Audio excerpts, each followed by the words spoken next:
दोस्तों नमस्कार। प्रधानमंत्री नरेंद्र मोदी आज देर शाम 8:30 बजे देश के नाम संबोधन करने वाले हैं। यह संबोधन इस परिप्रेक्ष्य में महत्वपूर्ण हो जा रहा या नजर आ रहा है जब ठीक 24 घंटे पहले देश की संसद ने केंद्र सरकार के द्वारा या मोदी सरकार के द्वारा 3 दिनों का जो संसद का विशेष सत्र बुलाया गया था, तो सत्र के दूसरे दिन ही 131वें संविधान संशोधन विधेयक जो महिला आरक्षण कानून से संबंधित था, वो वोटिंग के दौरान गिर जाता है। पिछले 12 सालों में यह पहला मौका था जब केंद्र सरकार, खासकर मोदी सरकार के द्वारा लाए गया कोई विधेयक पास नहीं हो सका। इस घटनाक्रम को विपक्ष की एकजुटता का बड़ा प्रमाण माना जा रहा है, क्योंकि विपक्ष में जो 228 वोट पड़े या 230 वोट पड़े थे, लगभग वही संख्या संसद में अभी विपक्षी सांसदों की भी है। यानी एक तरफ पूरा विपक्ष इस संविधान संशोधन विधेयक के खिलाफ नजर आया, तो वहीं दूसरी तरफ सरकार के पक्ष में उतनी ही वोटिंग हो पाई, यानी लगभग 298, जितना समर्थन सरकार को मोदी सरकार के इस कार्यकाल में उनके पास है। यानी बहुमत से केवल 26 अधिक सांसदों का आंकड़ा। तो ये 2/3 बहुमत से पारित होने वाला संविधान संशोधन विधेयक जब लोकसभा में गिर गया, तो आज प्रधानमंत्री नरेंद्र मोदी देश को संबोधित करने वाले हैं। अब तक यह स्पष्ट नहीं हो पाया है जो प्रधानमंत्री किस विषय पर बोलेंगे, अमूमन होता भी नहीं है, लेकिन जो कयास लगाए जा रहे हैं वो यही है, जो प्रधानमंत्री नारी शक्ति या नारी शक्ति वंदन अधिनियम से संबंधित महिला आरक्षण कानून 2023 है, उसमें जो संविधान संशोधन का प्रस्ताव गिरा है लोकसभा में, उसको लेकर के अपनी बात रख सकते हैं। सवाल यहीं पर है। सवाल यहां ये है, जो जब लगभग 48 घंटे पहले संसद के विशेष सत्र के पहले दिन दोपहर 3:30 बजे प्रधानमंत्री लोकसभा में बोलने के लिए खड़े हुए थे, तो केवल 22 या 26 मिनट का उनका संबोधन, क्या यह इस विधेयक को बताने के लिए काफी नहीं था? या केंद्रीय गृह मंत्री ने लोकसभा में जब अपनी बातें शुक्रवार को रखी थी, तो क्या सरकार के पास तब भी कुछ मुद्दे, कुछ बातें ऐसी शेष रह गई थी जो सरकार सदन में नहीं बता पाई देशवासियों को? क्योंकि 2 दिनों तक इस मामले पर या इस विधेयक को पर चर्चा सदन के अंदर होती है, तो विपक्ष पूरा एकजुट होकर के सरकार के नियत पर, इस विधेयक की टाइमिंग पर सवाल खड़ा करता है। सवाल इसलिए भी खड़े हुए क्योंकि 2023 में पारित महिला आरक्षण कानून 2023 को लागू करने की अधिसूचना 3 सालों तक जारी नहीं हो पाती है।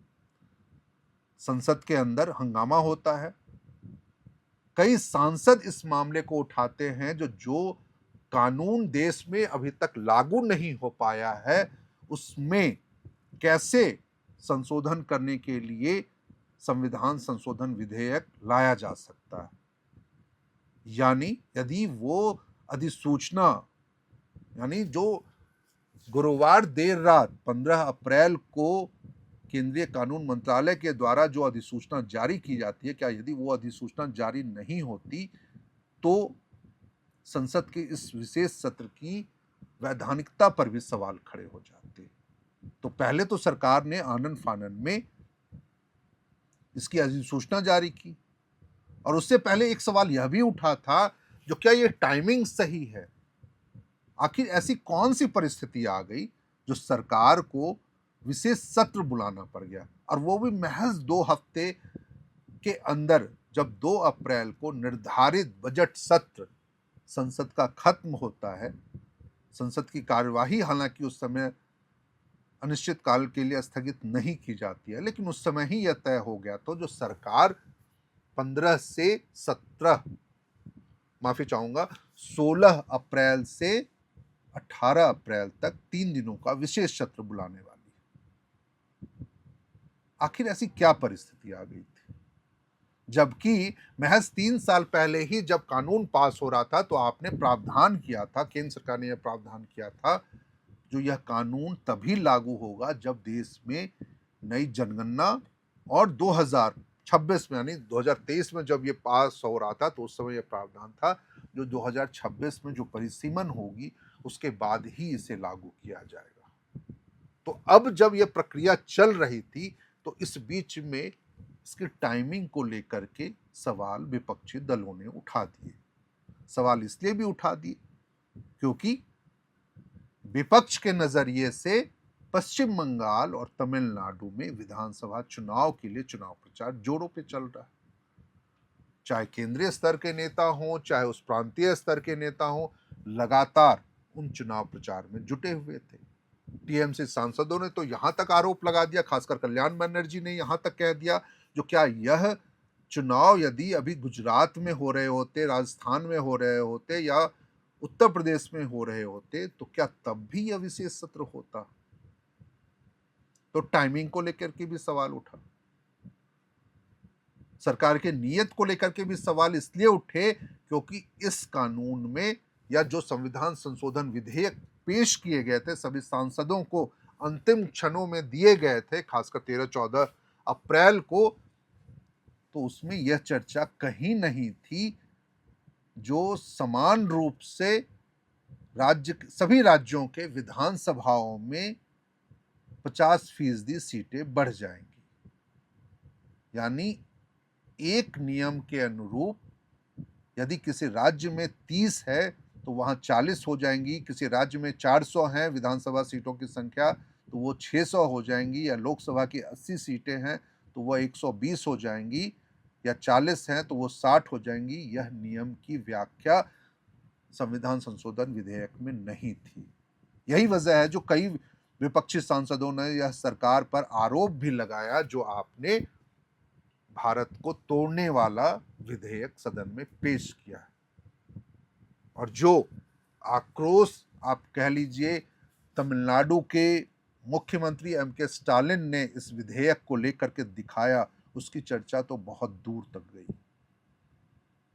उन्होंने सीधे सीधे शब्दों में कह दिया, जो हिंदी भाषा को तमिलनाडु पर थोपने का जो आरोप या जो प्रयास 1950 के दशक में किया गया था और उसके खिलाफ जो आवाज दिल्ली तक पहुंची थी, यदि यह विधेयक पारित हुआ और केंद्र सरकार ने इसे वापस नहीं लिया तो इस बार भी उसकी गूंज बहुत दूर तक जाएगी।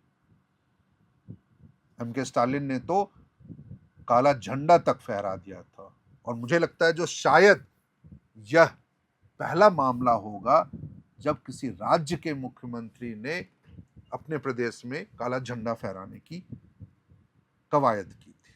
नहीं तो अभी तक सूचना यही आती थी जो काला झंडा खासकर स्वतंत्रता दिवस चाहे गणतंत्र दिवस के मौके पर नक्सलियों के द्वारा स्वतंत्रता दिवस समारोह चाहे गणतंत्र दिवस जो राष्ट्रीय पर्व है हमारे, उसके खिलाफ फहराए जाते हैं, यानी देशद्रोह की कार्रवाई मानी जाती थी। टीएमसी सांसदों ने भी केंद्र सरकार को भरपूर घेरा।